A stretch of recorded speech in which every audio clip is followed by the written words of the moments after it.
இன்றைக்கி நம்மகிட்ட வந்த வண்டி பார்த்திங்கன்னா பல்சர் 150 தாங்க.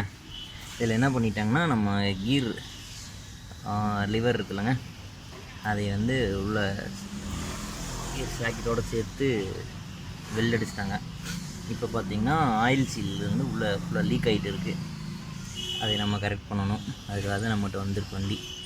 இதை கரெக்ட் பண்ணுறது இல்லாமல் திருப்பியும் இந்த வெல்டிங் பண்ணாமல் எப்படி பண்ணுறது அப்படின்னு தாங்க பண்ண போகிறோம். அதுக்கு முதல்ல வந்து நம்ம கரைச்சி எடுக்கணும். கரைச்சி எடுத்துகிட்டு திருப்பி ஐடியா பண்ணலாங்க.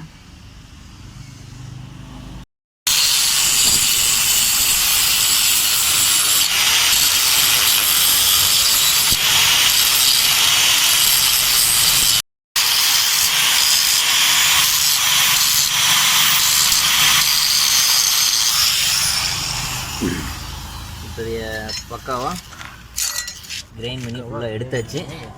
எடுத்துட்டு வேறு புது ராடு வாங்கிட்டு வந்தாச்சு.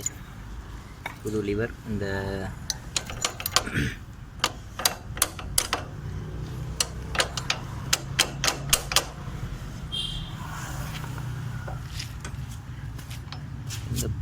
இன்னும் பர் இருக்குங்க இந்த லிவரில் பார்த்தீங்களா. இன்னும் பர் இங்கே இந்த சைடு இருக்குது பாருங்கள், மேலே இதா இங்கே அதுதான் தடுக்குது. இந்த லிவரில் பார்த்திங்கன்னா நம்ம இந்த ஸ்பேஸை வந்து கொஞ்சம் கட்டிங் இதை பண்ணி எக்ஸ்ட்ரா பண்ணியாச்சு. இது எதுக்காக அப்படின்னா,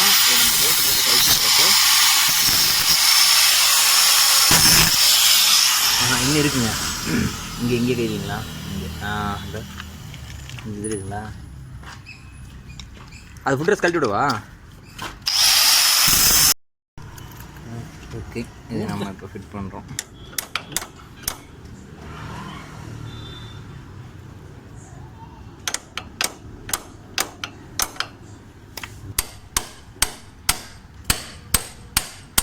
எம்எம் தான் வேணுமா?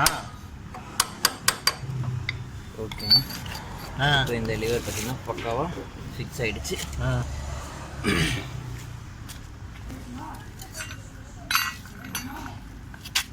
சரி, இப்போ நம்ம அதோட லாக் நட்டை போட்டு சரி லாக் பண்ணிடுறாங்க. அவ்வளோதாங்க, இப்போ பக்காவாக செட் ஆகிடுச்சுங்க. இப்போ பார்த்திங்கன்னா அடுத்தது வந்து நம்மளுக்கு இப்போ இதில் ஆயில் உள்ள லீக் ஆகிட்டுருக்கு. இப்போ நம்ம ஒர்க் ஷாப் எடுத்துகிட்டு போய்ட்டு அழகாக கழட்டி உள்ள ஆயில் சீல் சேஞ்ச் பண்ணிக்கலாம். அடுத்து செயின் ஸ்ப்ராக்கெட் சேஞ்சிங், உள்ள க்ளீனிங் என்ன பண்ணணுன்னாலும் நம்மளுக்கு ஈஸியாக இருக்கும். எந்த ப்ராப்ளம் இருக்காது. ஈஸியாக கழட்டி மாட்டி ரெடி பண்ணிக்கலாம். வெல்டிங் அடித்தது எல்லாத்தையும் நீட்டாக எடுத்துகிட்டு நீட்டாக ஃபிக்ஸ் பண்ணி முடிச்சாச்சு.